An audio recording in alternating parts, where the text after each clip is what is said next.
गाँव चंदपुर अपनी खूबसूरती, हरे भरे खेतों और मेहनती लोगों के लिए मशहूर था। गांव के बाहर एक घना जंगल था जहां तरह तरह के जानवर रहते थे।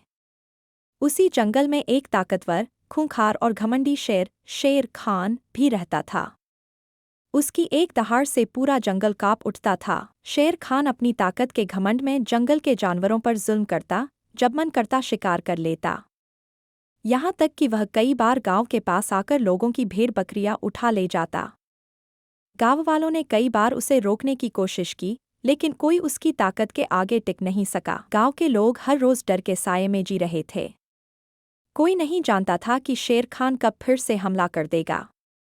गांव के मुखिया चौधरी असलम ने कई बार लोगों को इकट्ठा कर इस समस्या पर चर्चा की, लेकिन कोई हल नहीं निकल सका।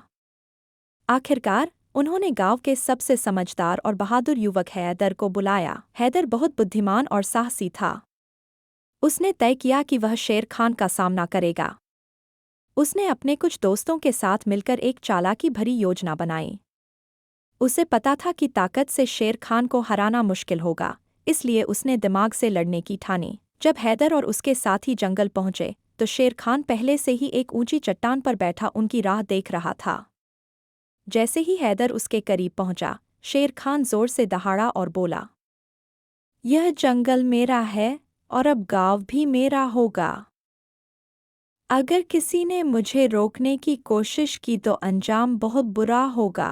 हैदर मुस्कुराया और बोला, शेर खान, ताकत सिर्फ शरीर में नहीं, दिमाग में भी होनी चाहिए। अगर तुम वाकई इतने बहादुर हो तो मुझसे एक शर्त लगाओ। अगर मैं जीत गया तो तुम हमेशा के लिए गांव छोड़ दोगे, और अगर तुम जीते तो गांव तुम्हारा होगा। शेर खान हंसा और बोला, क्या शर्त है? हैदर ने कहा, हम दोनों दौड़ लगाएंगे। जो हारेगा वह अपनी हार स्वीकार करेगा। शेर खान को अपनी ताकत पर घमंड था। उसने बिना सोचे समझे शर्त मान ली। दौड़ शुरू हुई, लेकिन यह कोई साधारण दौड़ नहीं थी।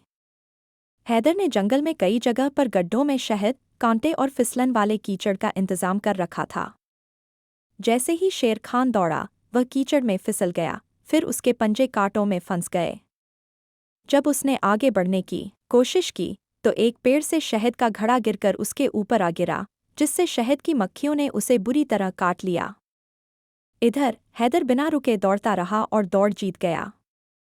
शेर खान की हार। शेर खान घायल और शर्मिंदा होकर दहाड़ा, लेकिन अब वह कुछ नहीं कर सकता था। उसने महसूस किया कि असली ताकत शरीर की नहीं, दिमाग की होती है। उसने गाँव वालों से माफ़ी मांगी और जंगल के भीतर कहीं और रहने चला गया। गाँव में खुशी का माहौल। शेर खान के चले जाने के बाद गाँव वालों ने जश्न मनाया। चौधरी असलम ने हैदर की बहादुरी की खूब तारीफ की। गाँव वालों को अब किसी डर की ज़रूरत नहीं थी। वे सुख शांति से रहने लगे। शिक्षा। इस कहानी से हमें यह सीख मिलती है कि बुद्धिमानी और हिम्मत से बड़ी ताकत को भी हराया जा सकता है।